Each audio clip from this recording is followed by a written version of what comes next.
Don't worry, ಯಾವ ತೊಂದರೆನೂ ಇಲ್ಲ. ಸ್ವಲ್ಪ ಹೊತ್ತಲ್ಲೇ ಕಂಡುಬಿಡ್ತಾನೆ. Thank you doctor.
ಏನೂ ಆಗಿಲ್ಲ ರಾಕಿ. ನಿನಗೆ ದೊಡ್ಡ ಅನಾಹುತ ತಪ್ಪಿದ್ದು, ನನಗೋಸ್ಕರ ಅಷ್ಟು ದೊಡ್ಡ ರಿಸ್ಕ್ ತಗೊಳ್ಳೋದಾ? ಏನ್ ರಾಕಿ ನೀನ್ ಮಾಡಿರೋ ಕೆಲ್ಸ? ದೇವ್ರ ಮನೇಲಿ ಅಪಶಕನ ಆಯ್ತು ಅಂತ ಅನುಮಾನ ಬಂದು ನಾನ್ ನಿಮ್ಮನ್ನ ಹುಡುಕೊಂಡು ಬಂದಿದ್ದಕ್ಕೆ ಸರಿ ಹೋಯ್ತು. ಇಲ್ಲ ಅಂದಿದ್ರೆ ನಿನ್ ಪರಿಸ್ಥಿತಿ ಏನಾಗಿರೋದು? ಯಾಕಾಗ್ ಮಾಡ್ದೆ ರಾಕಿ? ನಿನ್ಗೇನಾದ್ರೂ ಆಗಿದ್ದಿದ್ರೆ? ತಪ್ಪಲ್ವಾ ರಾಕಿ? ನಮ್ಮ ಹತ್ರ ಹೇಳ್ದೇನೆ ನೀನ್ ಯಾಕೆ ಹಾಗೆ ಮಾಡ್ದೆ? ಆಗ್ಲಿಂದ ನಾನು ಹೇಳ್ತಾನೆ ಇದ್ದೆ ಅವನ ಜೊತೆ ಅಖಿಲ್ನ ಕಳಿಸ್ಬೇಡಿ ಅಂತ. ಅವನು ಕೇಳಿಲ್ಲ, ನೀವು ಕೇಳಿಲ್ಲ.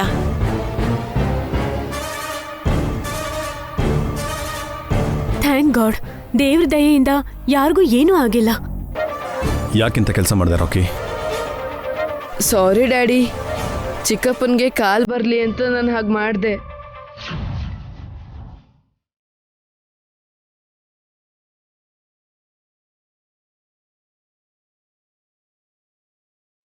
ನೆನೆ ಮಮ್ಮಿಗೆ ಹಾಗಾದಾಗ ಚಿಕ್ಕಪ್ಪ ಎದ್ದು ನಡೆದ್ರು ಅಲ್ವಾ? ಹಾಗೆ ನಾನು ಏನಾದ್ರೂ ನೋಡಿದ್ರೆ ಚಿಕ್ಕಪ್ಪ ಹೇಳ್ತಾರಲ್ಲ ಅಂತ ನಿಮಗೆ ಹೇಳ್ದೇನೆ ಪ್ಲಾನ್ ಮಾಡಿದೆ.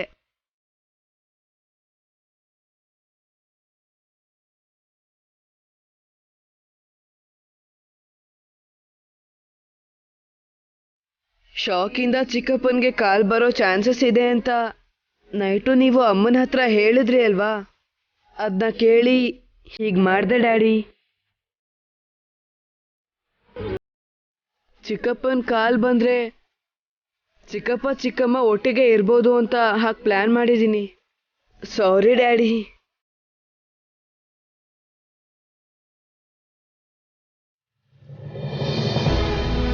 ನೀನು ಮಾಡಿದ ಕರೆಕ್ಟೇ ರಾಕಿ, ಆದರೆ ನಿನ್ನ ಏಜ್ಗೆ ಅಷ್ಟು ದೊಡ್ಡ ರಿಸ್ಕ್ ತಗೊಳಕ್ಕೆ ಹೋಗಬಾರ್ದು. ಟೈಮ್ ಸರಿಯಾಗಿ ಮಮ್ಮಿ ಬರದೇ ಇದ್ದಿದ್ರೆ, ಇಲ್ಲಾಂದರೆ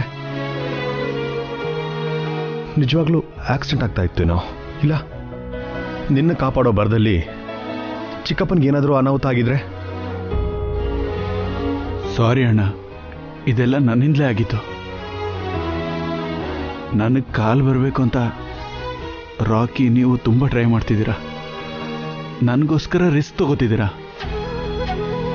ನಾನು ನಿಮ್ಮೆಲ್ಲರಿಗೂ ತೊಂದರೆ ಕೊಡ್ತಿದ್ದೀನಿ. ತೊಂದರೆ ಎಲ್ಲ ಏನು ಅಖಿಲ್, ನೀನು ಎದ್ದು ನಡಿಬೇಕು. ನಿನ್ನ ನಾವು ನಡೆಸ್ಬೇಕು. ಅದು ನಮ್ಮ ಕರ್ತವ್ಯ.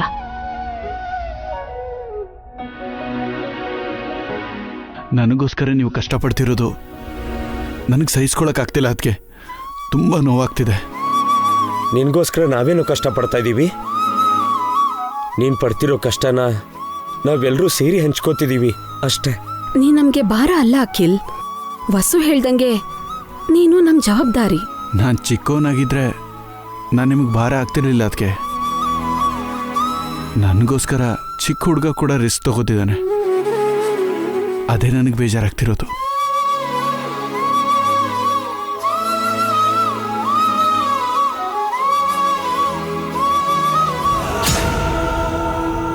ನಮ್ಮ ದೃಷ್ಟಿಲೇ ನೀನಿನ್ನೂ ಚಿಕ್ಕವನೇ ಅಖಿಲ್. ರಾಕಿ ನಮಗೆ ಹೇಗೋ ನೀನು ಕೂಡ ಹಾಗೇನೆ.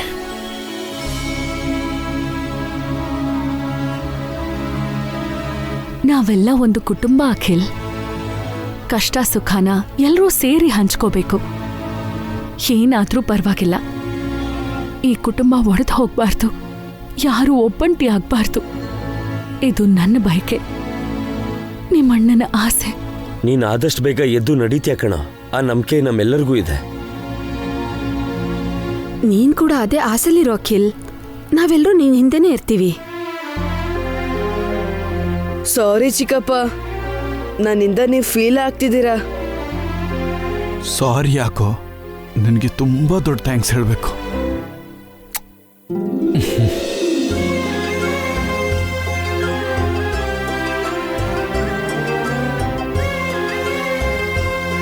ನೀವು ಕೂಡ ಬನ್ನಿ ಚಿಕ್ಕಮ್ಮ. ಡ್ಯಾಡಿ, ನೀವೆಲ್ಲರೂ ಬನ್ನಿ. ಹೊಸವ್ರೆ,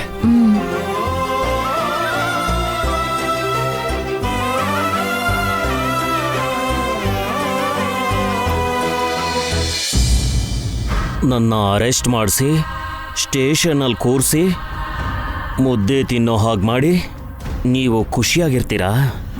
ನನಗಿಷ್ಟ ಆಗ್ತಿಲ್ಲ. ನಿಮ್ಮ ಫ್ಯಾಮಿಲಿ ಸಂತೋಷವಾಗಿರಬಾರ್ದು. ಅಭಿ ವಸುನ ಸಾಯಿಸ್ಬೇಕು, ನಿಮ್ಮ ಫ್ಯಾಮಿಲಿನ ನಾಶ ಮಾಡಬೇಕು, ಈ ಮನೇನ ಸ್ಮಶಾನ ಮಾಡಬೇಕು. ಆಗಲೇ ನನ್ನ ಸೇಡ್ತಿರೋದು.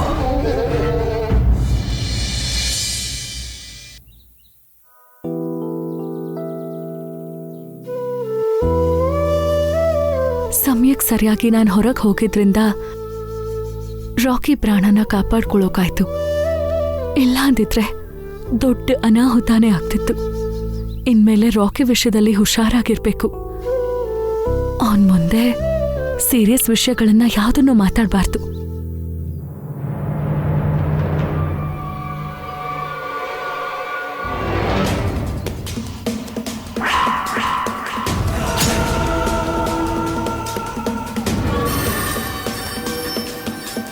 ವಸು ಒಬ್ಳೆ ಹೊರಗಡೆ ಇದ್ದಾಳೆ, ಎಲ್ಲರೂ ಮನೆ ಒಳಗಿದ್ದಾರೆ. ವಸುನ್ ಸಾಯಿಸೋದಕ್ಕೆ ಇದೇ ಕರೆಕ್ಟ್ ಟೈಮ್.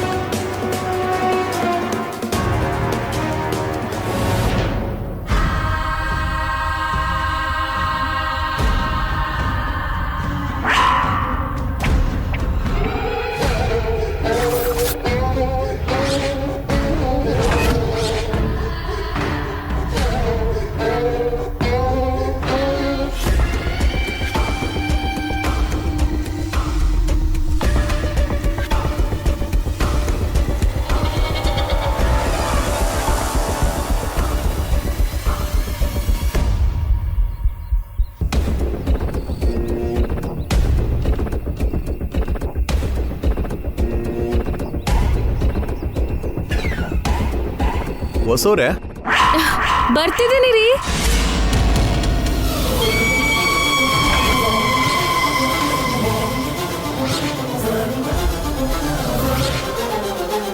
ನೀನೇನಿಲ್ಲಿ?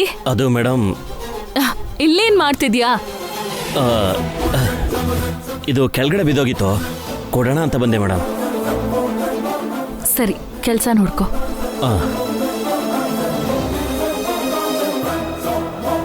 ಹೊಸವ್ರೆ, ಬರ್ತಿದ್ದೀನಿ ರೀ.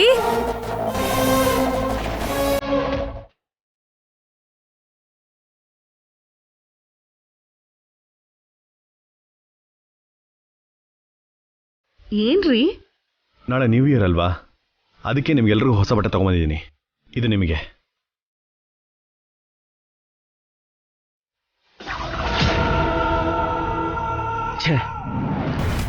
ಒಳ್ಳೆ ಚಾನ್ಸ್ ಮಿಸ್ ಆಯ್ತು. ಈ ಅಭಿ ಈಗಲೇ ಕರಿಬೇಕಿತ್ತ. ಇಷ್ಟೊತ್ವರೆಗೂ ಮನೇಲೇ ಇದ್ರಿ, ಶಾಪಿಂಗ್ ಯಾವಾಗ್ರಿ ಮಾಡಿದ್ರಿ? ಈ ನಡುವೆ ಅಭಿ ನನ್ಗೆ ಹೇಳಿದ್ರೆ ತುಂಬಾ ಕೆಲ್ಸಗಳನ್ನ ಮಾಡ್ತಾ ಇದ್ದಾನೆ. ಒಳ್ಳೆ ಕೆಲ್ಸಗಳು ತಾನೇ ಮಾಡ್ತಿದ್ದಾನೆ. ಸುಮ್ನೆ ಅಭಿವಸು ಮಧ್ಯೆ ಜಗಳ ತರಬೇಡಿ. ನಾವು ಚಾಡಿ ಹೇಳಿದ ಮಾತ್ರಕ್ಕೆ ಅವ್ರೇನ್ ಬಿಟ್ಟು ಹೋಗ್ತಾರೇನೆ? ಇನ್ನೂ ಆಯಸ್ಕಾಂತ ತರ ಯಾವಾಗ್ಲೂ ಅಂಟ್ಕೊಂಡೇ ಇರ್ತಾರೆ. ಅಣ್ಣ ಅತ್ತಿಗೆ ಹಾಗೆ ಒಟ್ಟಿಗೆ ಇರೋದ್ರಿಂದಾನೇ ಈ ಕುಟುಂಬದವರೆಲ್ಲ ಒಂದಾಗಿರುತ್ತತ್ತೆ. ಈ ಇಯರ್ ಪೂರ್ತಿ ನಾವು ತುಂಬ ಕಷ್ಟಪಟ್ಟಿದ್ದೀವಿ. ಅದೃಷ್ಟಕ್ಕೆ ನಮ್ಮ ಪ್ರಾಪರ್ಟೀಸ್ ಎಲ್ಲ ವಾಪಸ್ ಬಂದಿದೆ. ಹೊಸ ವರ್ಷ ನಾವೆಲ್ಲರೂ ಸಂತೋಷವಾಗಿರಬೇಕು. ಈ ನ್ಯೂ ಇಯರ್ನ ಗ್ರ್ಯಾಂಡಾಗಿ ಸೆಲೆಬ್ರೇಟ್ ಮಾಡೋಣ.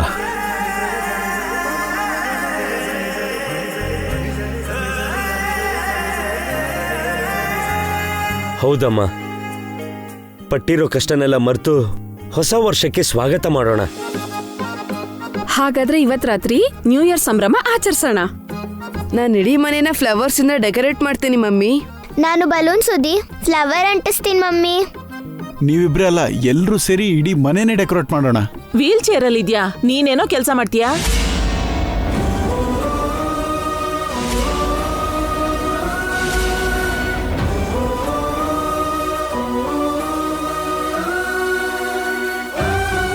ಚಿಕ್ಕಮ್ಮ, ಏನ್ ಮಾತದು? ಇರೋ ವಿಷಯ ತಾನೇ ಹೇಳ್ತಿದ್ದೀನಿ. ಇನ್ನೊಂದ್ಸಲ ಅಂತ ಮಾತಾಡ್ಬೇಡಿ ಚಿಕ್ಕಮ್ಮ. ಅಖಿಲ್ ಆದಷ್ಟು ಬೇಗ ನಡೀತಾನೆ ಅತ್ತೆ. ಸುಮ್ಮನೆ ಅಖಿಲ್ನ ಡಿಮೋಟಿವೇಟ್ ಮಾಡಕ್ ಹೋಗ್ಬೇಡಿ ಪ್ಲೀಸ್.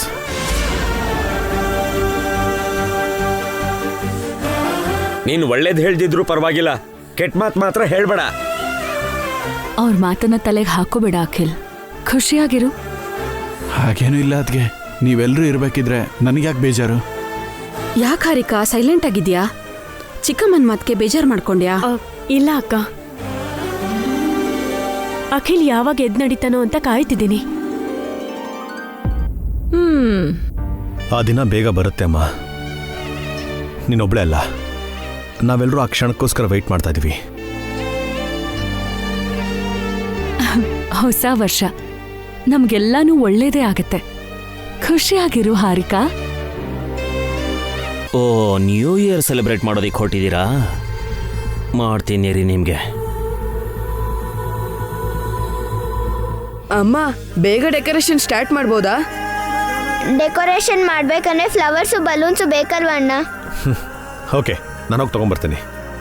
ಮಾರ್ಕೆಟಲ್ಲಿ ನನಗೆ ಕೆಲಸ ಇದೆ ರೀ. ಆ ಕೆಲಸ ಮುಗಿಸ್ಕೊಂಡು ಡೆಕೋರೇಷನ್ ವಸ್ತುಗಳನ್ನೆಲ್ಲ ತಗೊಂಡ್ ಬರ್ತೀನಿ.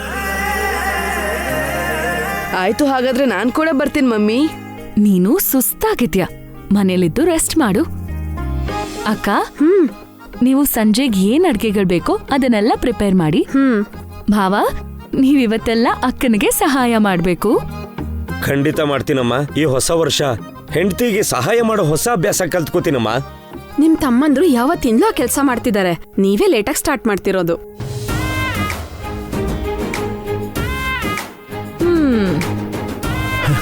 ಹಾಗೇನಿಲ್ಲ ಅದಕ್ಕೆ, ಅಣ್ಣ ಯಾವಾಗಲೂ ನನಗಿಂತ ಮೊದಲೇ ಇರ್ತಾನೆ. ಈ ವಿಷಯದಲ್ಲೇ ಅಖಿಲೇ ಫಸ್ಟ್ ಭಾವ. ಅವನ್ ನನಗೆ ತುಂಬಾ ಹೆಲ್ಪ್ ಮಾಡಿದಾನೆ. ಈಗ ನೀನು ನನಗೆ ಹೆಲ್ಪ್ ಮಾಡ್ತಿದ್ಯಾ ಅಷ್ಟೇ ಅಲ್ವಾ? ಎಲ್ಲ ಜೋಡಿಗಳು ಒಬ್ರಿಗೊಬ್ರು ಹೆಲ್ಪ್ ಮಾಡ್ಕೊಂಡು ಖುಷಿಯಾಗಿದ್ದಾರೆ. ನಾನೇ ಏಕಾಂಗಿ ಆಗಿದ್ದೀನಿ. ಹೋಗಿ ನಾನು ರಾಜನ್ಗೆ ನ್ಯೂ ಇಯರ್ ಬಗ್ಗೆ ಹೇಳ್ತೀನಿ.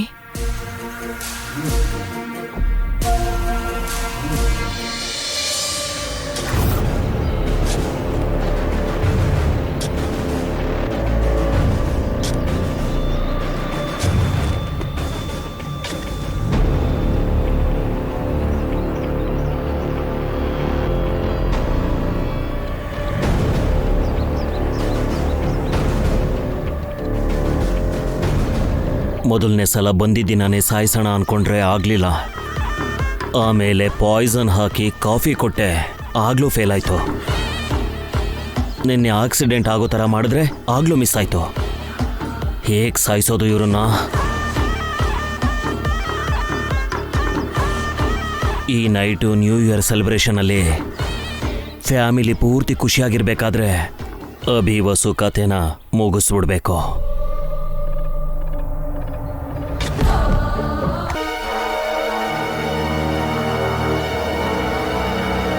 ರಾಜ,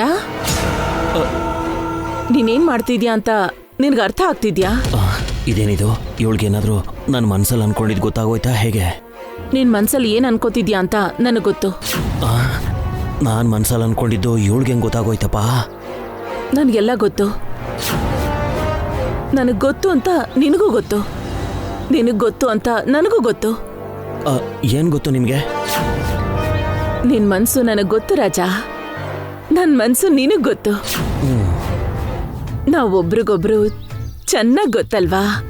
ಪ್ರೀತಿಲಿರ್ಬೇಕಾದ್ರೆ ಎಲ್ಲ ಗೊತ್ತಾಗುತ್ತಲ್ವಾ? ಇವಳು ಪ್ರೀತಿಗೆ ಬೆಂಕಿ ಹಾಕ. ಈ ಮುದಿ ವಯಸ್ಸಲ್ಲೂ ದರಿದ್ರ ಪ್ರೀತಿ ಅನ್ಕೊಂಡು ನಾನು ಸಾಯಿಸ್ತಿದ್ದಾಳೆ. ನಾವು ಪರಿಚಯ ಆಗಿ ಆಗ್ಲೂ 1 ವರ್ಷ ಆಗೋಯ್ತು ರಾಜ. ನಮ್ ಪ್ರೀತಿ ಮೊಳಕೆ ಒಡೆದು ಮೊಗ್ಗಾಗಿ ಹೂವಾಗಿ ಅರಳೋ ಸಮಯಕ್ಕೆ ಹೊಸ ವರ್ಷ ಬರ್ತಿದೆ. ನಾಳೆ ಎಲ್ರೂ ನ್ಯೂ ಇಯರ್ ಅಂತ ಹೇಳ್ಕೋತಾರೆ. ನಾವು ಹಾಗೆ ಹೇಳ್ಬಾರ್ದು. ನಾವು ಹೇಗೆ ಹೇಳ್ಬೇಕು ಅಂದ್ರೆ, ಹೇಗೆ ಹೇಳ್ಕೋಬೇಕು? ಹ್ಯಾಪಿ ಲವ್ ಇಯರ್ ಅಂತ ಹೇಳ್ಕೋಬೇಕು. ಎಲ್ಲಿ ಒಂದ್ಸಲ ಹೇಳು. ನಾಳೆ ಹೇಳ್ತೀನಿ ಬಿಡಿ. ಈಗಲೂ ಹೇಳ್ಬೇಕು. ಹ್ಯಾಪಿ ನ್ಯೂ ಇಯರ್ ಕಣ್ರಿ. ಹ್ಯಾಪಿ ನ್ಯೂ ಇಯರ್ ಅಲ್ಲ ರಾಜಾ, ಹ್ಯಾಪಿ ಲವ್ ಇಯರ್. ಅದೇ ಬಿಡ್ರಿ. ಹಾಗಲ್ಲ, ನಾನು ಹೇಳ್ದಂಗೆ ಹೇಳು. Happy love year. ನನ್ ಕೈಯಲ್ಲಿ ಕೈ ಇಟ್ಟು ಹೇಳು ರಾಜಾ. ನನಗ್ ಶೇಕ್ ಹ್ಯಾಂಡ್ ಕೊಟ್ಟು ಹೇಳು.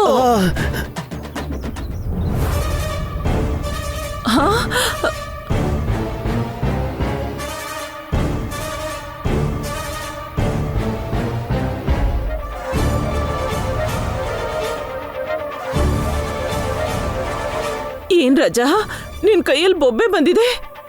ಕೆಲ್ಸ ಮಾಡಿ ಮಾಡಿ ಕೈಯೆಲ್ಲ ಗಾಯ ಆಗಿದೆ. ಎಷ್ಟು ನೋವಾಗಿದೆಯೋ ಏನೋ. ಒಂದ್ ನಿಮಿಷ ಇರು ರಾಜಾ, ಈಗ್ಲೇ ಬೆಣ್ಣೆ ತಂದು ಹಚ್ತೀನಿ. ಅಯ್ಯೋ ಬೇಡ ರೀ. ಸಂಕೋಚ ಪಟ್ಕೋಬೇಡ ರಾಜಾ.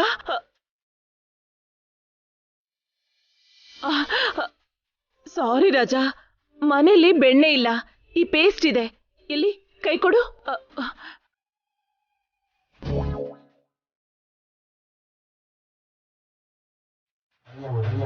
ಇದೆಂತ ರಾಕ್ಷಸ ಪ್ರೀತಿನಪ್ಪ.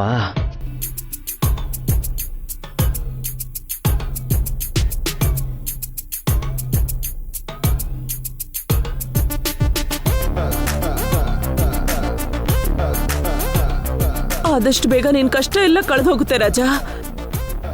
ಹಾರಿಕಾಗೆ ವಿಚ್ಛೇದನ ಸಿಕ್ಕಿದ ತಕ್ಷಣ ನಾವು ಮದ್ವೆ ಮಾಡ್ಕೊಳ್ಳೋಣ. ಮದ್ವೆ ಆದ್ಮೇಲೆ ನೀನ್ ಯಾವ ಕೆಲ್ಸನೂ ಮಾಡೋದ್ ಬೇಕಾಗಿಲ್ಲ. ಓಕೆನಾ ರಾಜಾ? ಅವಳಿಗೆ ವಿಚ್ಛೇದನ ಸಿಗೋವರೆಗೂ ನಾನು ಸುಮ್ಮನಿರಲ್ಲ. ಇವತ್ತು ನೈಟೇ ಅವರಿಬ್ರನ್ನು ಸಾಯಿಸ್ತೀನಿ.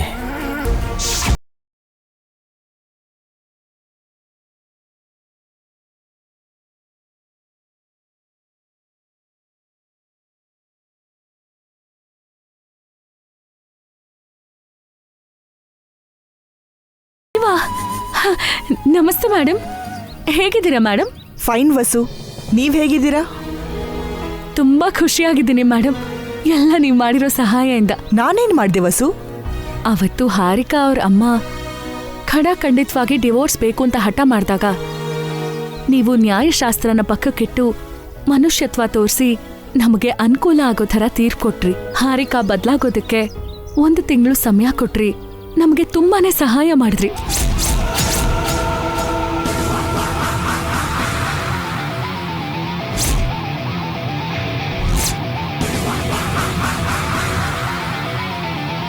ನೀವ್ ಮಾಡಿರೋ ಸಹಾಯದಿಂದ ಹಾರಿಕಾ ನಮ್ಮನೇಲೇ ಇದ್ದಾಳೆ.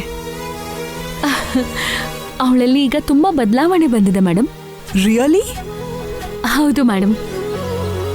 ಅಖಿಲ್ನ ಈಗ ಚೆನ್ನಾಗಿ ನೋಡ್ಕೋತಿದ್ದಾಳೆ. ಅಖಿಲ್ ಕೆಲ್ಸನೆಲ್ಲ ಅವಳೇ ಮಾಡ್ತಿದ್ದಾಳೆ. ಮನೇಲಿ ಎಲ್ರನ್ನೂ ಅರ್ಥ ಮಾಡ್ಕೋತಿದ್ದಾಳೆ. ಮದ್ವೆಗ್ ಮುಂಚೆ ಅವಳಲ್ಲಿದ್ದಿದ್ದ ಪ್ರೀತಿ ಮತ್ತೆ ಈಗ ಶುರುವಾಗಿದೆ ಮೇಡಮ್. ಖಂಡಿತ ಅಖಿಲ್ ಜೊತೆ ಒಟ್ಟಿಗೆ ಇರ್ತಾಳೆ. ಡಿವೋರ್ಸ್ ಬೇಡ ಅಂತಾಳೆ. Really thank you so much. ಅದು ತುಂಬಾ ಚಿಕ್ಕ ಹೆಲ್ಪ್ ವಸು, ನೀವ್ ಇಷ್ಟೊಂದ್ಸಲ ಥ್ಯಾಂಕ್ಸ್ ಹೇಳೋ ಅವಶ್ಯಕತೆ ಇಲ್ಲ. ನಿಮ್ಮ ದೃಷ್ಟಿಲಿ ಅದು ಚಿಕ್ಕ ಸಹಾಯ ಮೇಡಮ್, ಆದ್ರೆ ಅದು ನಮಗೆ ತುಂಬಾ ದೊಡ್ಡ ಹೆಲ್ಪ್ ಆಯ್ತು. ಒಂದು ಸಂಸಾರ ಉಳ್ಕೊಳ್ಳೋ ಹಾಗೆ ಮಾಡ್ತಿದೆ, ಒಂದು ಜೋಡಿ ಒಟ್ಟಿಗೆ ಇರೋ ಹಾಗೆ ಮಾಡ್ತಿದೆ. ಯಾವ ಕಾನೂನು ವ್ಯಕ್ತಿಗಳನ್ನ ಬೇರೆ ಮಾಡಲ್ಲ ವಸು. ಸಂವಿಧಾನ ಆಗ್ಲಿ ನ್ಯಾಯಶಾಸ್ತ್ರ ಆಗ್ಲಿ ವ್ಯಕ್ತಿಗಳು ಒಟ್ಟಿಗೆ ಇರಬೇಕು ಅಂತ ಹೇಳುತ್ತೆ. ಆವತ್ತು ನೀವು ರಿಕ್ವೆಸ್ಟ್ ಮಾಡಿದ್ರಿ ಅಂತ ನಿಮಗೋಸ್ಕರ 1 ತಿಂಗಳು ಗಡುವು ಕೊಟ್ಟೆ. ಇದು ಕಾನೂನು ವಿರುದ್ಧ ಆದ್ರೂ ನಿಮ್ ಫ್ಯಾಮಿಲಿ ಒಟ್ಟಿಗೆ ಇರ್ಲಿ ಅಂತ ಮಾಡ್ದೆ. ಅಂತೂ ಇಂತೂ ನಿಮ್ ಪ್ರಯತ್ನ ನೆರವೇರ್ತಿದೆ ಅಂತ ಆಯ್ತು. ಹೌದು ಮೇಡಮ್. 1 ತಿಂಗಳು ಪೂರ್ತಿ ಆದ್ಮೇಲೆ ಅಖಿಲ್ ಹಾರಿಕಾ ಬಂದು ನಾವು ಒಟ್ಟಿಗೆ ಇರ್ತೀವಿ, ನಮ್ಗೆ ಡಿವೋರ್ಸ್ ಬೇಡ ಅಂತ ಹೇಳ್ತಾರೆ. ಹಾಗಾದ್ರೆ ಹ್ಯಾಪಿ. ಹೌದು, ಅಖಿಲ್ ಪರಿಸ್ಥಿತಿ ಹೇಗಿದೆ? ಅವ್ನು ನಡೀತಿದ್ದಾನಾ? ಇನ್ನೂ ಇಲ್ಲ ಮೇಡಮ್, ಆದಷ್ಟು ಬೇಗ ನಡೀತಾನೆ. ಪ್ಲೀಸ್ ಅವನಿಗೆ ಒಳ್ಳೆ ಟ್ರೀಟ್ಮೆಂಟ್ ಕೊಡ್ಸಿ. ಅಖಿಲ್ ಎಷ್ಟು ಬೇಗ ಎದ್ದು ನಡೀತಾನೋ ಅಷ್ಟೊಳ್ಳೇದು. ಹಾರಿಕಾ ಕೂಡ ತುಂಬಾನೇ ಖುಷಿ ಪಡ್ತಾಳೆ. ಆ ಪ್ರಯತ್ನದಲ್ಲೇ ಇದೀವಿ madam. Okay, wish you good luck. Thank you madam.